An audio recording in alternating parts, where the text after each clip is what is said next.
ಎಲ್ಲರಿಗೂ ನಮಸ್ಕಾರ. ಕರ್ನಾಟಕ ಪರೀಕ್ಷಾ ಪ್ರಾಧಿಕಾರದ ಕಡೆಯಿಂದ ಕರ್ನಾಟಕದ ಕಂದಾಯ ಇಲಾಖೆಯಲ್ಲಿ ಖಾಲಿರುವಂತ ಸುಮಾರು 572 ಗ್ರಾಮ ಆಡಳಿತ ಅಧಿಕಾರಿ ಅಂದ್ರೆ ವಿಎಒ ಹುದ್ದೆಗಳ ನೇಮಕಾತಿಗಾಗಿ ಅಧಿಕೃತವಾಗಿ ಅಧಿಸೂಚನೆ ಬಿಡುಗಡೆ ಮಾಡಲಾಗಿರುವಂತದ್ದು. ನೀವು ಸ್ಕ್ರೀನ್ ಮೇಲೆ ಕಾಣ್ತಾ ಇರೋ ಹಾಗೆ ಇದು ಕೆಎ ಕಡೆಯಿಂದ ಅಧಿಕೃತವಾಗಿ ಬಿಟ್ಟಿರುವಂತಹ ಅಧಿಸೂಚನೆ ಆಗಿರುತ್ತದೆ. ಈ ಒಂದು ನೇಮಕಾತಿಗೆ ಸಂಬಂಧಿಸಿದಂತೆ ಈ ನೇಮಕಾತಿಯ ಅಧಿಸೂಚನೆಯಲ್ಲಿ ತಿಳಿಸಿರುವಂತಹ ಪ್ರಮುಖ ಮಾಹಿತಿಗಳನ್ನ ಈ ವಿಡಿಯೋದಲ್ಲಿ ತಿಳಿಸ್ಕೊಡ್ತಾ ಇದ್ದೀನಿ. ವಿಡಿಯೋನ ಪೂರ್ತಿ ನೋಡಿ ಮಾಹಿತಿನ ತಿಳ್ಕೊಳ್ಳಿ. ಮೊದಲಿಗೆ ಈ ಒಂದು ನೇಮಕಾತಿಯಲ್ಲಿ HK ಹಾಗೂ non-HK ವೃಂದದಲ್ಲಿ ಖಾಲಿರುವಂತಹ ಒಟ್ಟು ಹುದ್ದೆಗಳ ಸಂಖ್ಯೆ ನೋಡೋದಾದ್ರೆ ಒಟ್ಟು 572 ಹುದ್ದೆಗಳು ಖಾಲಿ ಇರುವಂತದ್ದು. non-HK ವೃಂದದಲ್ಲಿ ಒಟ್ಟು 505 ಹುದ್ದೆಗಳು ಖಾಲಿ ಇವೆ ಹಾಗೂ HK ವೃಂದದಲ್ಲಿ 67 ಹುದ್ದೆಗಳು ಖಾಲಿ ಇರುವಂತದ್ದು. ಈ ಒಂದು ನೇಮಕಾತಿಗಾಗಿ HK ಹಾಗೂ non-HK ವೃಂದಕ್ಕೆ ಸಪರೇಟ್ ಆಗಿ ಅಧಿಸೂಚನೆ ಬಿಡುಗಡೆ ಮಾಡಲಾಗಿರುವಂತದ್ದು. ಬಿಡುಗಡೆ ಮಾಡಿರುವಂತಹ ಅಧಿಸೂಚನೆಗಳನ್ನ ಕೆ ಅಧಿಕೃತ ವೆಬ್ಸೈಟ್ ಇಂದ ಡೌನ್ಲೋಡ್ ಮಾಡಿ ನೋಡ್ಕೊಳ್ಬಹುದು. ಮೊದಲನೇದಾಗಿ ಈ ಒಂದು ನೇಮಕಾತಿಗೆ ಸಂಬಂಧಿಸಿದಂತ ಪ್ರಮುಖ ಮಾಹಿತಿಗಳನ್ನ ನೋಡ್ತಾ ಹೋಗೋಣ. ಈ ಒಂದು ನೇಮಕಾತಿಗೆ ಅರ್ಜಿ ಸಲ್ಲಿಸಲು ಬಯಸುವಂತಹ ಅಭ್ಯರ್ಥಿಗಳ ಶೈಕ್ಷಣಿಕ ವಿದ್ಯಾರ್ಹತೆ ಯಾವುದು ಅಂತ ನೋಡೋದಾದ್ರೆ ಈ ಒಂದು ನೇಮಕಾತಿಗೆ ಅರ್ಜಿ ಸಲ್ಲಿಸಲು ಬಯಸುವಂತ ಎಲ್ಲಾ ಅಭ್ಯರ್ಥಿಗಳು ಕಡ್ಡಾಯವಾಗಿ PUC ಪಾಸ್ ಆಗಿರಬೇಕಾಗಿರ್ತದೆ ಅಥವಾ PUCಗೆ ತತ್ಸಮಾನವಾಗಿರುವಂತಹ ವಿದ್ಯಾರ್ಥಿಯನ್ನು ಹೊಂದಿರಬೇಕಾಗಿರ್ತದೆ. ಇದು ಎಲ್ಲಾ ಅಭ್ಯರ್ಥಿಗಳಿಗೆ ಗೊತ್ತಿರಲಿ. ನಂತರ ಈ ಒಂದು ನೇಮಕಾತಿಯಲ್ಲಿ ಜಿಲ್ಲಾವಾರು ಖಾಲಿ ಇರುವಂತಹ ಹುದ್ದೆಗಳ ವರ್ಗೀಕರಣದ ಮಾಹಿತಿಯನ್ನ ಇಲ್ಲಿ ಸ್ಕ್ರೀನ್ ಮೇಲೆ ತೋರಿಸ್ತಾ ಇದ್ದೀನಿ. ನೀವು ವಿಡಿಯೋನ ಪಾಸ್ ಮಾಡಿಕೊಂಡು ನೀವು ಜಿಲ್ಲಾವಾರು ಹುದ್ದೆಗಳ ವರ್ಗೀಕರಣದ ಮಾಹಿತಿಯನ್ನು ನೋಡ್ಕೊಳ್ಬಹುದು. ನಂತರ ಈ ಒಂದು ನೇಮಕಾತಿಗೆ ಅರ್ಜಿ ಸಲ್ಲಿಸಲು ಬಯಸುವಂತಹ ಅಭ್ಯರ್ಥಿಗಳ ವಯೋಮಿತಿ ಬಗ್ಗೆ ನೋಡೋದಾದ್ರೆ ಅರ್ಜಿ ಸಲ್ಲಿಸುವಂತಹ ಎಲ್ಲಾ ಅಭ್ಯರ್ಥಿಗಳು ಕಡ್ಡಾಯವಾಗಿ ಕನಿಷ್ಠ 18 ವರ್ಷ ವಯಸ್ಸನ್ನು ಹೊಂದಿರಬೇಕಾಗಿರ್ತದೆ. ಮತ್ತು ಈ ಒಂದು ನೇಮಕಾತಿಯಲ್ಲಿ ಪ್ರವರ್ಗವಾರು ಗರಿಷ್ಠ ವಯೋಮಿತಿ ಬಗ್ಗೆ ನೋಡೋದಾದ್ರೆ ಸಾಮಾನ್ಯ ಅರ್ಹತೆಯ ಅಭ್ಯರ್ಥಿಗಳಿಗೆ ಗರಿಷ್ಠ 40 ವರ್ಷಗಳ ವಯೋಮಿತಿ ಇರಲಿದೆ.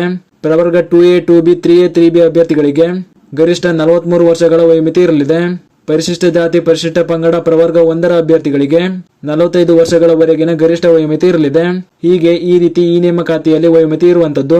ಮುಖ್ಯವಾಗಿ ಈ ಒಂದು ನೇಮಕಾತಿಗೆ ಅರ್ಜಿ ಸಲ್ಲಿಸಲು ಬಯಸುವಂತಹ ಅಭ್ಯರ್ಥಿಗಳಿಗೆ ಅರ್ಜಿ ಸಲ್ಲಿಕೆ ಪ್ರಾರಂಭಿಕ ದಿನಾಂಕದ ಬಗ್ಗೆ ನೋಡೋದಾದ್ರೆ ಅರ್ಜಿ ಸಲ್ಲಿಸಲು ಪ್ರಾರಂಭಿಕ ದಿನಾಂಕ 11/7/2026 ಆಗಿರುವಂತದ್ದು. ಅದೇ ರೀತಿ ಅರ್ಜಿ ಸಲ್ಲಿಸಲು ಕೊನೆಯ ದಿನಾಂಕ 30/7/2026 ಆಗಿರುವಂತದ್ದು. ಹಾಗೂ ಅರ್ಜಿ ಸಲ್ಲಿಸುವಂತಹ ಅಭ್ಯರ್ಥಿಗಳಿಗೆ ಅರ್ಜಿ ಶುಲ್ಕ ಪಾವತಿ ಮಾಡಲು ಕೊನೆಯ ದಿನಾಂಕ 31/7/2026 ಆಗಿರುವಂತದ್ದು. ಆದ್ದರಿಂದ ಅರ್ಜಿ ಸಲ್ಲಿಸುವಂತಹ ಎಲ್ಲಾ ಅಭ್ಯರ್ಥಿಗಳು 11/7/2026 ನಿಮ್ಮ ಅರ್ಜಿಯನ್ನು ಸಲ್ಲಿಕೆ ಮಾಡಬಹುದಾಗಿರ್ತದೆ. ನಂತರ ಅರ್ಜಿ ಸಲ್ಲಿಕೆ ಮಾಡುವಂತಹ ಅಭ್ಯರ್ಥಿಗಳ ಪ್ರವರ್ಗವಾರು ಅರ್ಜಿ ಶುಲ್ಕ ಯಾವ ರೀತಿ ಇರಲಿದೆ ಅಂತ ನೋಡೋದಾದ್ರೆ ಸಾಮಾನ್ಯ ಅರ್ಹತೆ ಮತ್ತು ಇತರ ಪ್ರವರ್ಗಗಳ ಅಭ್ಯರ್ಥಿಗಳಿಗೆ ರು 750 ಅರ್ಜಿ ಶುಲ್ಕ ಇರಲಿದೆ. ಪರಿಶಿಷ್ಟ ಜಾತಿ ಪರಿಶಿಷ್ಟ ಪಂಗಡ ಪ್ರವರ್ಗ 1ರ ಅಭ್ಯರ್ಥಿಗಳಿಗೆ 500 ರೂಪಾಯಿ ಅರ್ಜಿ ಶುಲ್ಕ ಇರಲಿದೆ. ವಿಶೇಷ ಚೇತನ ಅಭ್ಯರ್ಥಿಗಳಿಗೆ 250 ರೂಪಾಯಿ ಅರ್ಜಿ ಶುಲ್ಕ ಇರಲಿದೆ. ಇದನ್ನು ಸರಿಯಾಗಿ ನೋಡ್ಕೊಳ್ಳಿ. ನಂತರ ಮುಖ್ಯವಾಗಿ ಈ ಒಂದು ನೇಮಕಾತಿಯ ಅಧಿಸೂಚನೆಯಲ್ಲಿ ಈ ಒಂದು ನೇಮಕಾತಿಯ ಲಿಖಿತ ಪರೀಕ್ಷೆಯ ದಿನಾಂಕ ಕೂಡ ಪ್ರಕಟ ಮಾಡಲಾಗಿರುವಂತದ್ದು. ಈ ಒಂದು ನೇಮಕಾತಿಯ ಸ್ಪರ್ಧಾತ್ಮಕ ಪರೀಕ್ಷೆಯ ದಿನಾಂಕ ಯಾವ ರೀತಿ ಇರಲಿದೆ ಅಂತ ನೋಡೋದಾದ್ರೆ ಈ ಒಂದು ನೇಮಕಾತಿಯ ಸ್ಪರ್ಧಾತ್ಮಕ ಪರೀಕ್ಷೆಯನ್ನ ದಿನಾಂಕ 4/10/2026 ನಡೆಸಲಾಗುತ್ತದೆ ಅಂತ ತಿಳಿಸಲಾಗಿದೆ. ಇದು ಎಲ್ಲಾ ಅಭ್ಯರ್ಥಿಗಳಿಗೆ ಗೊತ್ತಿರಲಿ. ಈ ಒಂದು ನೇಮಕಾತಿಯಲ್ಲಿ ಪತ್ರಿಕೆ 1 ಮತ್ತು ಪತ್ರಿಕೆ 2 ಅಂತ 2 ಪರೀಕ್ಷೆಗಳು ನಡೆಸಲಾಗುವಂತದ್ದು. ಪತ್ರಿಕೆ 1 100 ಪ್ರಶ್ನೆಗಳಿಗೆ 100 ಅಂಕಗಳು ಇರುವಂತದ್ದು. ಅದೇ ರೀತಿ ಪತ್ರಿಕೆ 2ರಲ್ಲೂ ಕೂಡ 100 ಪ್ರಶ್ನೆಗಳಿಗೆ 100 ಅಂಕಗಳು ಇರುವಂತದ್ದು. ಈ ಒಂದು ನೇಮಕಾತಿಯಲ್ಲಿ ಹುದ್ದೆಗಳಿಗೆ ಆಯ್ಕೆ ಯಾವ ರೀತಿ ಮಾಡಲಾಗ್ತದೆ ಅಂತ ನೋಡೋದಾದ್ರೆ ಮೊದಲಿಗೆ ನಿಮ್ಗೆ ಈಗಾಗಲೇ ಹೇಳಿರೋ ಹಾಗೆ ಸ್ಪರ್ಧಾತ್ಮಕ ಪರೀಕ್ಷೆಯನ್ನು ನಡೆಸಲಾಗ್ತದೆ. ಸ್ಪರ್ಧಾತ್ಮಕ ಪರೀಕ್ಷೆಯಲ್ಲಿ ಅಭ್ಯರ್ಥಿಗಳು ಪಡೆದಿರುವಂತಹ ಅಂಕಗಳ ಆಧಾರದ ಮೇಲೆ ಮೆರಿಟ್ ನ ಮೂಲಕ ಹುದ್ದೆಗಳಿಗೆ ಆಯ್ಕೆಯನ್ನು ಮಾಡಲಾಗುವಂತದ್ದು. ಮೆರಿಟ್ ನಲ್ಲಿ ಆಯ್ಕೆಯಾಗಿರುವಂತಹ ಅಭ್ಯರ್ಥಿಗಳಿಗೆ ಮುಂದೆ ದಾಖಲಾತಿ ಪರಿಶೀಲನೆ ನಡೆಸಿ ಹುದ್ದೆಗಳಿಗೆ ಆಯ್ಕೆ ಮಾಡಲಾಗುವಂತದ್ದು.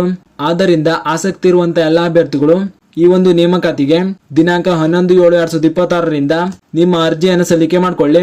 ಇದಿಷ್ಟು ಈ ನೇಮಕಾತಿಗೆ ಸಂಬಂಧಿಸಿದಂತೆ ಈ ಅಧಿಸೂಚನೆಯಲ್ಲಿ ತಿಳಿಸಿರುವಂತಹ ಪ್ರಮುಖ ಮಾಹಿತಿಗಳಾಗಿತ್ತು. ಈ ನೇಮಕಾತಿಗೆ ಸಂಬಂಧಿಸಿದಂತೆ ಹೆಚ್ಚಿನ ಮಾಹಿತಿ ನಿಮ್ಗೇನಾದ್ರೂ ಬೇಕು ಅಂದ್ರೆ ಈ ನೋಟಿಫಿಕೇಶನ್ ನಮ್ಮ ಟೆಲಿಗ್ರಾಮ್ ಚಾನಲ್ ಅಲ್ಲಿ ಹಾಕಿರ್ತೇನೆ. ಟೆಲಿಗ್ರಾಮ್ ಲಿಂಕ್ ಡಿಸ್ಕ್ರಿಪ್ಷನ್ ಅಲ್ಲಿ ಇದೆ, ನೋಡ್ಕೊಳ್ಳಿ. ಹಾಗೂ ಈ ನೇಮಕಾತಿ ಅಧಿಸೂಚನೆ ಬಿಡುಗಡೆ ಮಾಡಲಾಗಿರುವಂತಹ ಮಾಹಿತಿಯನ್ನ ನಿಮ್ಮ ಸ್ನೇಹಿತರು ಶೇರ್ ಮಾಡಿ ಅವರು ಕೂಡ ತಿಳಿಸಿ. ಜೊತೆಗೆ ಇದೇ ರೀತಿ ಮುಂಬರುವಂತಹ ಮಾಹಿತಿಗಳಿಗಾಗಿ ಚಾನಲ್ನ ಸಬ್ಸ್ಕ್ರೈಬ್ ಮಾಡಿ ಅಂತ ಹೇಳ್ತಾ ಈ ವಿಡಿಯೋನ ಇಲ್ಲಿಗೆ ಮುಗಿಸ್ತಾ ಇದ್ದೀನಿ. ಧನ್ಯವಾದಗಳು.